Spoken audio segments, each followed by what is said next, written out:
Glory to God. ఈరోజు మన లేఖన భాగము యోహాను సువార్త 9వ అధ్యాయము 39వ వచనం చదువుకుందాం. అప్పుడు యేసు చూడని వారు చూడవలెను, చూచువారు గుడ్డివారు కావలెను అను తీర్పు నిమిత్తము నేను ఈ లోకమునకు వచ్చినని చెప్పాను. ఆమేన్. దేవునికి స్తోత్రం. హల్లెలూయా, హల్లెలూయా. మన ప్రభువును ప్రియరక్షకుడైనటువంటి యేసుక్రీస్తు నామములో శాంతి టీవీలో ప్రసారం అవుతున్నటువంటి ఆయన హెచ్చవలసి ఉన్నది హీ మస్ట్ ఇంక్రీజ్ అనేటువంటి కార్యక్రమ వీక్షకులైన మీ అందరికీ ప్రత్యేకమైన వందనాలు తెలియజేస్తున్నాను. May God bless you. మీరు డైలీ అనగా రెగ్యులర్ వీక్షకులైన, అకేషనల్ వీక్షకులైన మీ ప్రార్థనా విషయాలు మాత్రం పంపండి. మనందరం ఒకే శరీరములో అవయవాలుగా ఉన్నాం కనుక మీరు ఏ డినామినేషన్ అయినా, ఏ మతమైనా, లేకపోతే ఏ కులమైనా, ఏ చర్చ్ అయినా కానీ మనందరం ఒకటే పైకప్పు కింద ఉన్నాం కనుక, అనగా ఆకాశపు పైకప్పు కింద ఉన్నాం కనుక, ఒకటే భూమి మీద ఉన్నాం కనుక మన మధ్యలో ఐక్యత ఉండాలి కనుక ఒక దేవుని సేవకునిగా మీ కొరకు ప్రార్థించాల్సిన బాధ్యత, భారం నా మీద ఉంది. నగరాల కోసం, పట్టణాల కోసం, గ్రామాల కోసం ప్రార్థిస్తున్నాం. ప్రజల కోసం, రోగుల కోసం, దురాత్మ పీడితుల కోసం, ఇలా వేరు వేరు వ్యక్తుల కొరకు ప్రార్థిస్తూ మన మనవులను కృతజ్ఞతాపూర్వకంగా మనం ప్రభువుకు తెలియజేస్తూ సమస్త జ్ఞానమునకు మించినటువంటి సమాధానాన్ని అనుభవిస్తూ మనం ముందుకు సాగుతున్నాం. దేవునికి స్తోత్రం. హల్లెలూయా, హల్లెలూయా. దేవుడు మనకు అనుగ్రహించినటువంటి ఈ మంచి దినము కొరకే నేను దేవుని స్తుతిస్తున్నాను. అంతేకాకుండా దేవుడు మనల్ని ఉంచినటువంటి ఈ మంచి దేశము కొరకే నేను దేవుని స్తుతిస్తున్నాను. దేవునికి స్తోత్రం. హల్లెలూయా, హల్లెలూయా, స్తోత్రం. దేవుడు మనకిచ్చినట్టు ఈ మంచి ఛానల్ కొరకై, దేవుడు మనకిచ్చినట్టు ఈ మంచి పట్టణం కొరకై, అంతేకాకుండా దేవుడు మనకిస్తున్నటువంటి మంచి వాక్యము కొరకే దేవునికి స్తోత్రం. దేవుడు మనతో చక్కగా ప్రతిదినం మాట్లాడుతున్నందుకే దేవునికి స్తోత్రం. స్తుతించడానికి బోల్డ్ కారణాలు ఉన్నాయి, అనేకమైన కారణాలు ఉన్నాయి అనేటువంటి సంగతిని మీకు గుర్తు చేస్తున్నాను. దేవునికి స్తోత్రం. రండి, ఈ సమయంలో మనం దేవుని వాక్యాన్ని ధ్యానించుకుందాం. నిన్న ఎపిసోడ్లో పాపాన్ని గురించినటువంటి కొన్ని సంగతులు, 4 సంగతులు ఆలోచించాం. The results of the sin and the individuality of the sin. అంతేకాకుండా మనం ఆలోచించినట్టు విషయాలు the temporariness of the sin and the remission of the sin. అనగా పాపము యొక్క ఫలితం, లేకపోతే పాపం యొక్క పర్యవసనం, పాపము యొక్క వైయక్తికత లేకపోతే వ్యక్తిగత స్థితి, మూడవది పాపము యొక్క తాత్కాలికత్వం. ఏ పాపము శాశ్వతం కాదు. శాశ్వతంగా ఉంటున్న పాపలు కొంతమంది పాపులుగానే సరిపోతున్నారు, అది వేరే విషయం. పాపము యొక్క తాత్కాలికత్వం, పాపము యొక్క పరిహారం. పాపము పరిహరించబడినప్పుడు నువ్వు సాక్షిగా మారుతావు, బోధకుడిగా మారుతావు, నువ్వు అభిప్రాయాలు తెలియజేస్తావు, ప్రభువు నన్ను రక్షించాడని చెప్పుకుంటావు, సంతోషంగా నువ్వు ప్రభువును పాడి మహిమపరుస్తావు. స్తోత్రం. హల్లెలూయా. గత ఎపిసోడ్లో పాపాన్ని గురించినటువంటి విషయాలు ఆలోచించాం. ఒక పాపశాస్త్రపు అధ్యయనం కాదది, హెమటియాలజికల్ స్టడీ కాదది. కానీ మనం కొన్ని విషయాలు అర్థం చేసుకోవడానికి యోహాను సువార్తలోంచి 9వ అధ్యాయంలోంచి అర్థం చేసుకోవడానికి ప్రభు మనకు సాయం చేశాడు. పాపము ఎంత ప్రమాదకరమైనదని మనం అర్థం చేసుకోవాలి. పరిశుద్ధత అంత ప్రయోజనకరమైనదని మనం అర్థం చేసుకోవాలి. దేవుని స్తోత్రం. హల్లెలూయా. ఈ సమయంలో మనం దేవుని వాక్యాన్ని ధ్యానించుకుందాం. దయచేసి మీకు జ్ఞాపకం చేస్తున్నాను, శాంతి టీవీ నెల్లూరు అనేటువంటి ఛానల్కి మీరు సబ్స్క్రైబ్ చేసుకోవాల్సిందిగా మిమ్మల్ని ప్రేమపూర్వకంగా కోరుతున్నాను. సబ్స్క్రైబ్ చేసుకొని ఆ బెల్ సింబల్ని, బెల్ గుర్తుని, గంట గుర్తుని మీరు నొక్కినట్లయితే అది వైబ్రేషన్లో పడినట్టుగా మీకు ఒక గుర్తు చూపిస్తుంది. వైబ్రేషన్లో ఉన్నట్టుగా మీకు నోటిఫికేషన్లు వస్తూ ఉంటాయి. ఆ నోటిఫికేషన్ల ద్వారా మీరు రెగ్యులర్గా శాంతి టీవీని, ఈ కార్యక్రమాన్ని మీరు ఫాలో కావచ్చు. అంతేకాకుండా శాంతి టీవీ ఛానల్లో, మన ఛానల్లో గత సంవత్సరం ఇచ్చినటువంటి సందేశాలన్నీ శాంతి టీవీ బృందం వారు దాన్ని అప్లోడ్ చేస్తున్నారు. నా ఛానల్, నా పర్సనల్ ఛానల్ ఒకటి ఉంది, జిఎంసి సంతోష్ నెల్లూరు అనేటువంటి ఛానల్ ఉంది. ఆ ఛానల్ సబ్స్క్రైబ్ చేసుకోండి. సబ్స్క్రైబ్ చేసుకోవడం ద్వారా యోహాను సువార్తలోని గతకాలపు సందేశాలన్నీ, అందులో సుమారు 300కు పైగా సందేశాలు ఉన్నాయి. ఆ సందేశాలని మీరు వీక్షించవచ్చు, మీ అభిప్రాయాలు తెలియజేయచ్చు. స్తోత్రం. అంతేకాకుండా ప్రతి ఆదివారము స్థానిక సంఘంలో మా గిడియోన్ మిషన్ చర్చ్ జిఎంసి అనేటువంటి ఆ ఛానల్లో లేకపోతే ఆ చర్చ్లో నేను ఇచ్చేటువంటి సందేశాలు అందులో అందుబాటులో ఉన్నాయి. కనుక మీకు అవకాశం కలిగిన వాళ్ళు, లేదా అవకాశం కలగడం ఏముందిలేండి, ఫేస్బుక్లోకి వెళ్ళిపోయి హీ మస్ట్ ఇంక్రీజ్ అనేటువంటి ఆ ఐడికి మీరు ఫ్రెండ్ రిక్వెస్ట్ పంపిస్తే దాని అడ్మిన్గా ఉన్నటువంటి సాబియో సాబు అనేటువంటి ఆ యవనస్తుడు ఆ ఫ్రెండ్ రిక్వెస్ట్ యాక్సెప్ట్ చేస్తాడు. తద్వారా మీరు ఆ లింక్ని మీకు షేర్ చేసినప్పుడు, లేకపోతే అది టెలికాస్ట్ అవుతున్నప్పుడు, లేదంటే లైవ్ వస్తున్నప్పుడు మీరు దాన్ని చూసేటువంటి అవకాశం ఉంది. ఆదివారం సందేశం మాత్రం సర్వీస్ మొత్తం చూపించం, కానీ కేవలం సందేశం మాత్రం ఉంటుంది. ప్రభు కృపను బట్టి నిన్నటి దినం లేకపోతే గత వారంలో ఆదివారం నేర్చిన సందేశము అపోస్తుల కార్యములు 19వ అధ్యాయంలో నకిలీ శిష్యులు అనేటువంటి సందేశం మీకు అందులో అందుబాటులో ఉంది. అది ఇంచుమించు ఒక గంట సేపు ఉన్న ప్రసంగం. మన టీవీలో లాగా 27-28 నిమిషాల ప్రసంగం కాదు అది. ఇంకా కొద్దిగా ఎక్కువ వివరణ అందులో అందుబాటులో ఉంటుందనే సంగతిని మీకు గుర్తు చేస్తున్నాను. దేవునికి స్తోత్రం. రండి, ఈ సమయంలో మనం కార్యక్రమంలో ముందుకు సాగుదాం, దేవుని వాక్యాన్ని విందాం. ఇక వాక్యంలోంచి ఏమైనా సందేహాలు ఉన్నట్లయితే, ఒకవేళ ఇక్కడ ఇస్తున్న సందేశాలే కాకుండా మీ వ్యక్తిగత ధ్యానాల నుంచి మీకు ఏమైనా సందేహాలు ఉన్నట్లయితే నేడే సంప్రదించండి. మీరు పంపినటువంటి ప్రశ్నలకి, మీ సందేహాలకి వాక్యానుసారంగా జవాబు ఇవ్వడానికి ప్రయత్నం చేస్తాం. లేదు అంటే GotQuestion.org అనేటువంటి ఒక వెబ్సైట్కి మీరు వెళ్ళిపోయారంటే అక్కడ వందలాది క్వశ్చన్స్ ఉన్నాయి. ఆ క్వశ్చన్స్ని మీరు స్టడీ చేసి దాని ఆన్సర్స్ అన్నీ అక్కడే ఉంటాయి. ఇలా కూడా మీరు కొన్ని క్వశ్చన్స్కి మీరు ఆన్సర్ రాబట్టుకోవచ్చు. దేవుని స్తోత్రం. హల్లెలూయా. అనుమానం పెనుభూతం అన్నారు కనుక అనుమానంతో జీవించాల్సినట్టు అవసరం లేదు. ఆత్మ సంబంధమైన స్పష్టత కలిగి ముందుకు సాగుదాం. దేవుని స్తోత్రం. ఈ సమయంలో మనం ధ్యానం కోసమై యోహాను సువార్త 9వ అధ్యాయము 39వ వచనం చదువుకుందాం. యోహాను సువార్త 9వ అధ్యాయము 39వ వచనం. అప్పుడు యేసు చూడని వారు చూడవలెను, చూచువారు గుడ్డివారు కావలెను అను తీర్పు నిమిత్తము నేను ఈ లోకమునకు వచ్చితని చెప్పాను.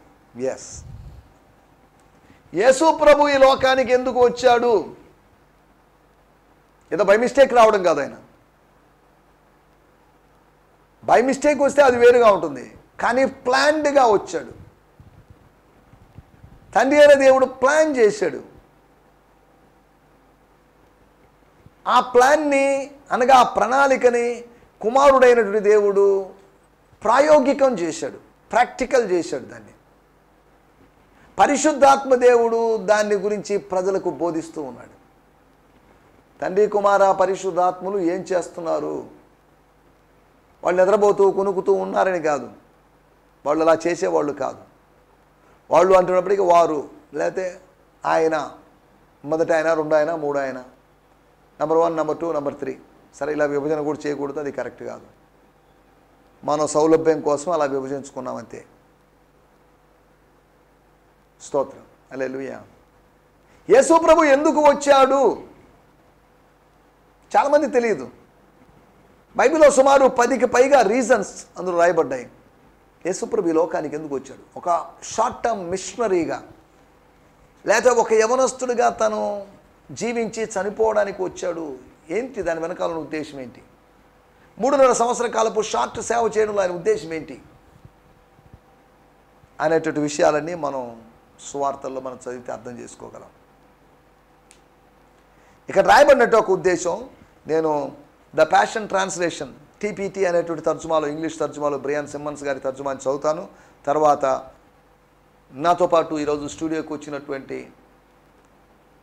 మీకు కనిపించకుండా ఉన్నటువంటి పాస్టర్ జ్ఞానసూర్యుడి గారు కాకుటూరు అనే ప్రదేశంలో చక్కటి పరిచయం జరిగిస్తున్నారు. వారు నాకు వాక్యాలు చదివి సహకరిస్తున్నారు. వారు వాడుక భాషలోని బైబిల్లో చదవడానికి ప్రయత్నం చేస్తారు. యోహాను సువార్త 9వ అధ్యాయం 39వ వచనం చదువుతున్నాను, దయచేసి వినండి. అండ్ జీసస్ సెడ్, యేసు చెప్పాడు, I have come to judge those who think they see and make them blind. ఒక తీర్పు కోసం నేను వచ్చాను, న్యాయాధిపతిగా వచ్చాను. రక్షకుడిగా వచ్చినప్పటికీ కూడా, నేను రక్షకుడు అయినప్పటికీ కూడా, నేను రక్షించడం అనేది నా యొక్క మెయిన్ గోల్ అయినప్పటికీ కూడా, secondary thing I have come to judge, judgement కోసం వచ్చాను. ఎవరికి? Those who think they see and make them blind. చూస్తున్నాము అనుకుంటున్నారు చూసారా, చూస్తున్నామని ఆరోపిస్తున్నారు చూసారా. I have come to judge those who think they see and make them blind. వాళ్ళని గుడ్డోళ్ళుగా మార్చాలి, వాళ్ళ యొక్క చూపును తీసివేయాలి, వాళ్ళని అందులుగా మార్చాలి. దానికోసం and for those who are blind, గుడ్డోళ్ళు ఉన్నారు, I have come to make them see. వాళ్ళు చూడడానికి, చూడగలిగే శక్తి పొందినట్లుగా, చూడగలిగే కార్యం జరుగునట్లుగా, వారు చూచున్నట్లుగా, వారు స్పష్టంగా చూచున్నట్లుగా, గుడ్డివారు కానివారిలాగా వారు చూచున్నట్లుగా. స్తోత్రం. నేను ఈ లోకానికి వచ్చాను అని చెప్తున్నాడు. వాడుక భాష బైబిల్లో కూడా చదువుకుందాం. 9వ అధ్యాయం 39వ వచనం. యేసు నేను తీర్పు తీర్చడానికి ఈ ప్రపంచంలోకి వచ్చాను. ఈ ప్రపంచంలోకి, ఈ లోకానికి నేను వచ్చాను. ఈ తీర్పేదనగా గుడ్డివాళ్ళు చూడగలగని, గుడ్డివారైనటువంటి వారు చూడగలిగి ఉండాలి. చూడగలమని అంటున్న వాళ్ళు గుడ్డివాళ్ళు కావాలనని, చూడగలము, చూస్తున్నామని గొప్పలు చెప్పుకునే వాళ్ళు, అతిశయిస్తున్న వాళ్ళు గుడ్డివారు కావాలనని నేను వచ్చాను అన్నాడు అని అన్నాడు. స్తోత్రం, హల్లెలూయా. ఆయన ఎందుకు వచ్చాడు? ఇప్పుడేమో ఇతనేమో ఆ గుడ్డివాడు, చూపు పొందిన గుడ్డివాడు, ఐ బిలీవ్ ఇన్ యూ, నేను నిన్ను నమ్ముతున్నాను, నీ యందు నమ్మిక ఉంచుతున్నాను అని చెప్పేసి ఆరాధన చేసేసరికి, ఏంటిది మనిషిని పట్టుకొని ఆరాధన చేయ, వాడికి ఇంతకుముందే చెప్పాం దేవుని మహిమపరచు అని చెప్తున్నాం. వాడు బుద్ధి లేను. మళ్ళీ మనం చెప్పిన ఉపదేశం వాడి మైండ్లోకి ఎక్కినట్లేదు. వాడి మైండ్లో ఉన్నదే కరెక్ట్ అనుకుంటున్నాడు, వాడికి కలిగిన అభిప్రాయమే కరెక్ట్ అంటున్నాడు. వాట్ ఈస్ దిస్, వీడితో ఏగలేము, వీడిని డిస్మిస్ చేయడం మంచిది అని తీర్మానం తీసుకున్నారు. వాళ్ళు డిస్మిస్ చేసేసారు, లేదు వేరే విషయం. వాళ్ళు చేసింది డిస్మిస్, యేసు చేసింది డిజైపుల్. లోకం మనల్ని డిస్మిస్ చేయొచ్చేమో, కానీ యేసు మనల్ని డిజైపుల్గా చేస్తాడు. డిస్మిస్ చేయడంలో దుఃఖం ఉంది, కానీ డిజైపుల్గా చేయడంలో ఆనందం ఉంది. యేసు ప్రభు డిస్మిస్ చేసినప్పటికీ, డిస్మిస్ చేస్తాడు ఆయన. మనలో ఉన్న పాపాన్ని డిస్మిస్ చేస్తాడు, మనలో ఉన్న శాపాన్ని, మనలో ఉన్న రోగాన్ని డిస్మిస్ చేస్తాడు. మనల్ని డిస్మిస్ చేయడు ఆయన. వీళ్ళు మనలో ఉన్న పాపాన్ని, రోగాన్ని, బోధకులైన వాళ్ళు, మత బోధకులైన వాళ్ళు, పరిశుద్ధులైనట్టు వారు, లేకపోతే పరిసయ్యులు అనబడినట్టు వాళ్ళు రోగాన్ని, పాపాన్ని, శాపాన్ని డిస్మిస్ చేయలేరు. కానీ వాళ్ళ సమాజ మందిరాలకు రాకుండా, వాళ్ళ దేవాలయంలోకి రాకుండా డిస్మిస్ చేయగలరు. వాళ్ళు చేసే డిస్మిస్ వేరు, యేసు చేసే డిస్మిస్ వేరు. యేసు చేసేటువంటి డిస్మిస్ అద్భుతం, మనుషులు చేసేటువంటి డిస్మిస్లు అర్ధరహితం. దేవుని స్తోత్రం, హల్లెలూయా. నేనెందుకు వచ్చాను అని యేసు ప్రభు చెప్తున్నట్టు మాటలు మనం అర్థం చేసుకుంటున్నాం. ఆయన వచ్చాడు, ఆయన రావడం వాస్తవం. ఆయన వచ్చాడు అంటే ఇంతకుముందు ఉనికి కలిగి ఉండి వచ్చాడు. ఆయనకి పూర్వపు ఉనికి ఉంది కనుక ఆయన గురించి ప్రవచించారు. ఆయన గురించి ప్రవచించి, ఆయన గురించి ప్రస్తావించిన తర్వాత ఆయన ప్రస్తుత లోకంలోకి వచ్చాడు. ఆయన కొంతకాలం సంచరించాడు, పరిచర్య చేశాడు, ప్రాణార్పణ చేశాడు, పరలోకానికి వెళ్ళిపోయాడు, మరలా మధ్యాకాశానికి వస్తాడు. ఇవన్నీ మనకు తెలిసిన విషయాలే. దేవుని స్తోత్రం, హల్లెలూయా. 4 విషయాలు మీకు జ్ఞాపకం చేస్తాను. చూడని వారు చూడాలి, అది యేసు ప్రభు యొక్క మనసులో ఉన్నట్టు ఉద్దేశం. యేసు ప్రభు మనసులో ఉన్న ఉద్దేశమే కాదు, తండ్రి మనసులో ఉన్న ఉద్దేశం చూడని వారు చూడాలి.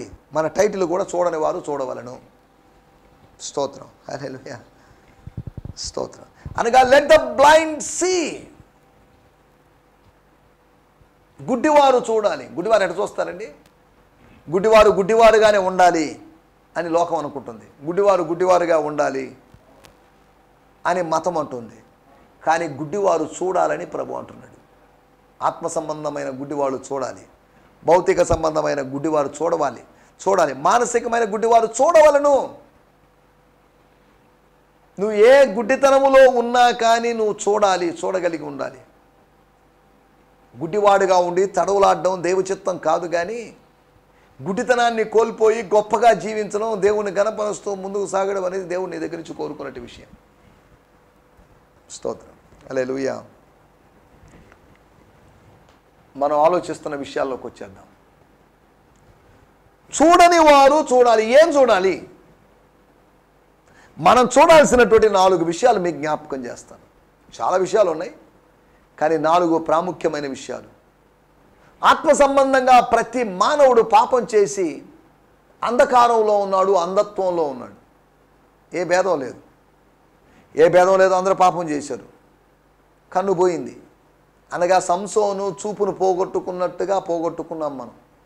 పాప ఫలితంగా మన శత్రువులైనటి ఫిలిష్తీయుల చేతిలో మన పాపాలే ఫిలిష్తీయుల్లాగా మారి మన కళ్ళు పెరికివేసి ఏ కనులతో అయితే చూశాడో అవే కనులు శిక్షించబడ్డాయి, కనులు పెకలించబడ్డాయి. తండ్రి నాటని ప్రతి మొక్కని ఆయన పెకలించి వేస్తానంటేగా పెకలించి వేయబడ్డాయి 2 కళ్ళు. కనుగుడ్లు శత్రువు చేతిలో ఉన్నాయి. శత్రువు గుండెల్లో భయం పుట్టించినటువంటి వీరుడు, సింహబలుడు, సింహ సంహారకుడు అయినటువంటి సంసోన్ కనుగుడ్లు లేనివాడిగా, ఒకవేళ అతను తన కనులు తాకినప్పుడు కనుల కదలిక లేదు, గుడ్ల కదలిక లేదు, లోపలంతా లొట్టబడిపోయింది, లోతుగా ఉంది. తన ముఖం తాను చూసుకోవాలని కూడా చూసుకునే అవకాశం లేదు. తనను మోసగించిన దెలీలాను చూద్దామంటే చూపు లేదు. ఒకవేళ తన తల్లిదండ్రులు ఉంటే నా కుమారుడు ఏంటి, మా కుమారుడి పరిస్థితి ఇలా అయింది అని వాళ్ళు చూస్తుంటే, ఏడుస్తూ దుఃఖంతో చూస్తుంటే వాళ్ళని చూడడానికి కన్నులు లేవు. ఇక ఏమన్నా ఉంటే మనసుతో చూడగలడు తప్ప అతను భౌతికంగా చూడలేని పరిస్థితి. అతని పరిస్థితి అదే. సరే, ఇప్పుడు సంసోను గురించి మాట్లాడుకోవడం కాదు మన ఉద్దేశం.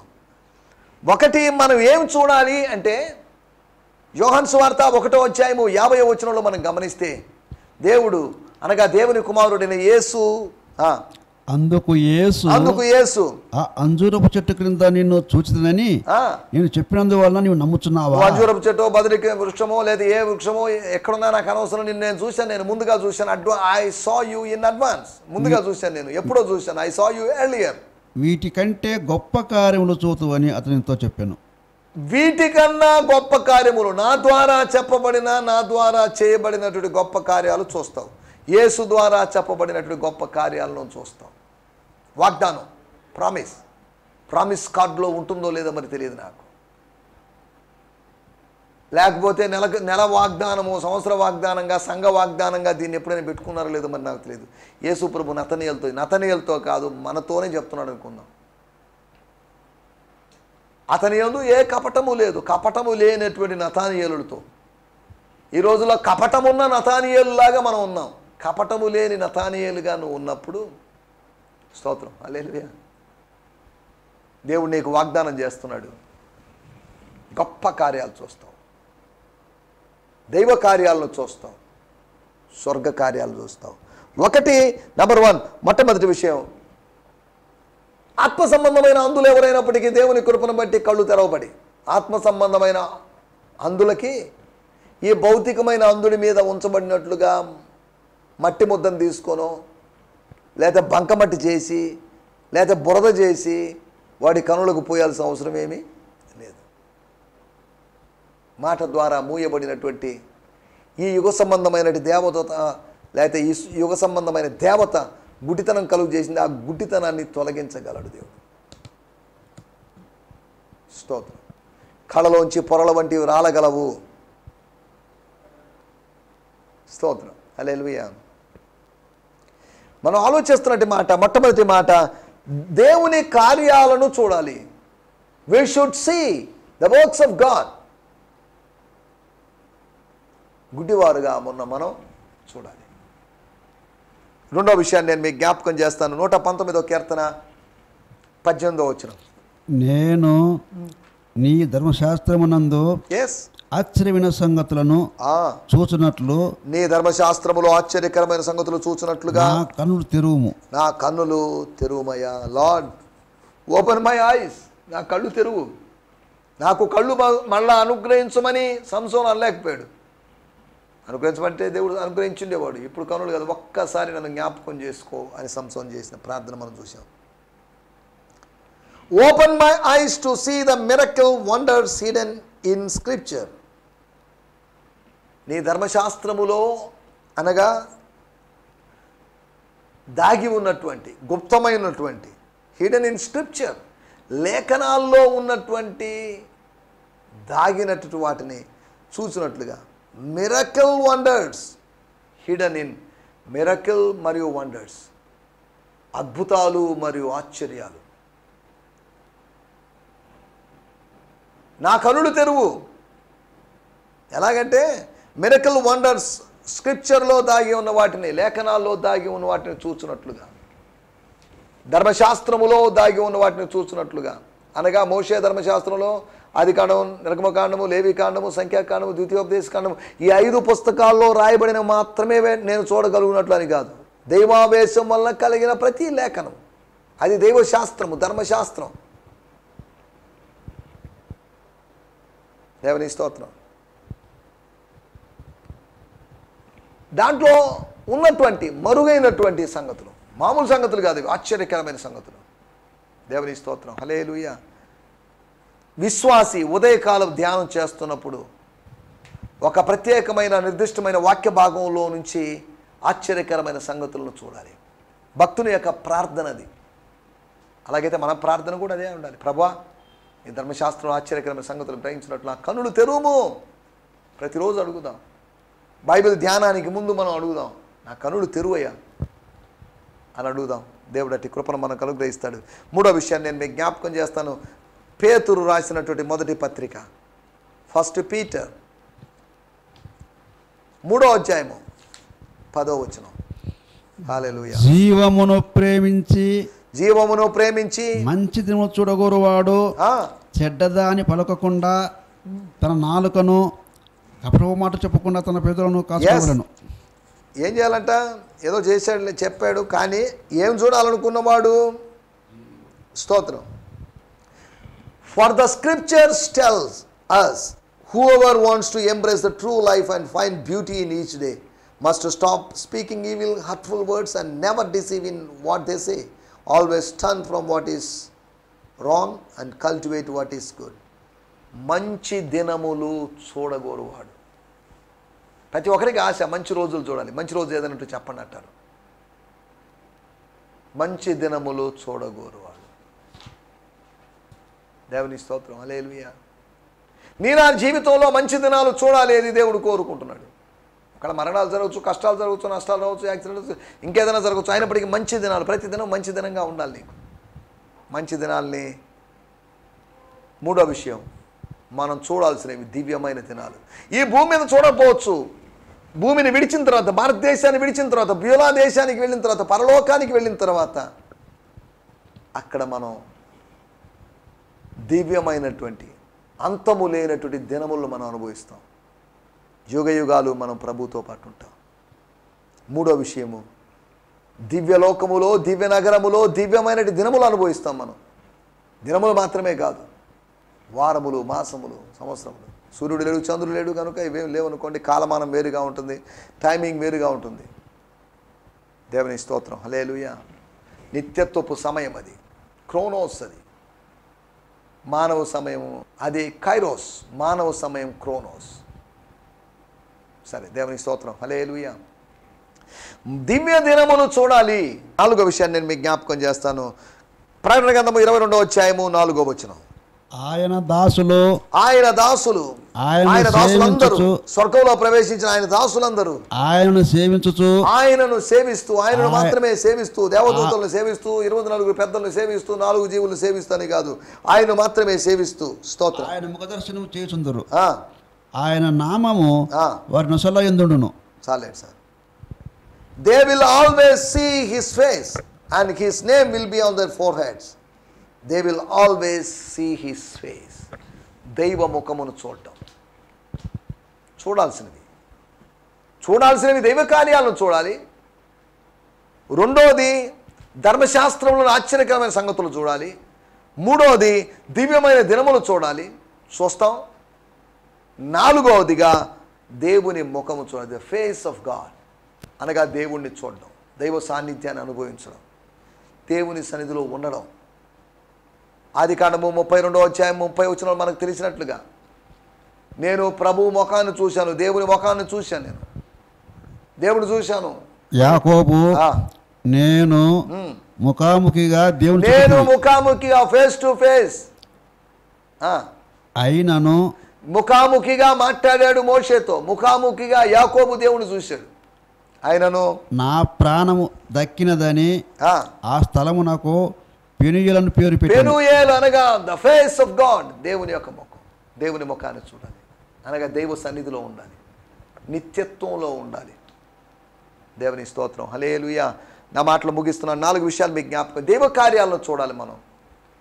ఎందుకు అంటే చూడని వారు చూచేవారు కావాలి. చూడని వారుగా ఉండాలని కాదు, చూడని వారు చూసేవారుగా చూసి చచ్చిపోవాలి. చూడని వారు చూచువారు కావాలి.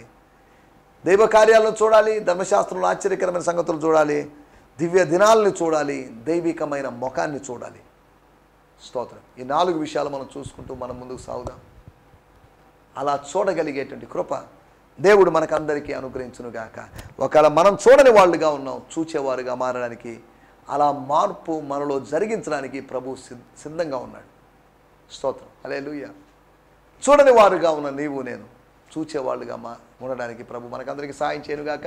దేవునికి స్తోత్రం, హల్లెలూయా. మీ అందరికీ ప్రత్యేకమైన వందనాలు. ప్రభు చిత్తమైతే రేపు ఉదయకాలం ఇదే సమయంలో ఇదే ఛానల్లో కలుసుకుందాం. హల్లెలూయా, స్తోత్రం. ఈ సందేశము మీకు ఆశీర్వాదకరంగా ఉందని నమ్ముచున్నాము. ప్రార్థనా అవసరతల కొరకు మమ్మల్ని సంప్రదించవలసిన మా చిరునామా గిద్యోన్ మిషన్ చర్చ్, 6వ వీధి, శాంతినగర్, నెల్లూరు 4, ఆంధ్రప్రదేశ్. పిన్ 524004. మా ఫోన్ నంబర్లు 7036443613 మరి ఒక నంబర్ 9392293010. మా ఈమెయిల్ ఐడి gfihmi2015@gmail.com. దేవుడు మిమ్మును ఆశీర్వదించునుగాక. ఆమేన్.